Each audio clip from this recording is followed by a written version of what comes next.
নমস্কাৰ বন্ধু বান্ধৱীসকল, মোৰ অন্য এটা ভিডিঅ'লৈ পুনৰবাৰ স্বাগতম জনাইছোঁ। কি খবৰ আপোনালোকৰ? নিশ্চয় ভাল চাগে, নহয় জানো? মোৰো খবৰ বহুত ভাল। এইফালে চাওক, লাওখিনি ধুনীয়াকৈ মিহিকৈ কুটি ল'লোঁ। আৰু আজি মানে এইটো পিঁয়াজ আৰু এইটো হ'ল ৰচুন। আৰু আজি মানে খানাটো বনিব মাছে আৰু পানীলাও। এইটো চাই থাকক। আলুখিনি কটা হৈ গ'ল, স্কোৱাচ আলু বনাম। এইখিনি দেখিছে না, পানীলাও আৰু মাছে বনাম।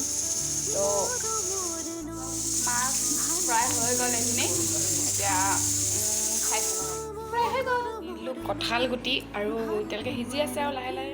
আজি মানে মই এটা বেলেগ এটা ষ্টাইলত বনাইছোঁ, কাৰণ কেলৈ আনকালে মই সদায় পানীটো উতলাৰ পিছত মাছটো দিওঁ ন। আজি মাছটো আগতে দি লৈছোঁ, তাৰপিছত পানী দিছোঁ।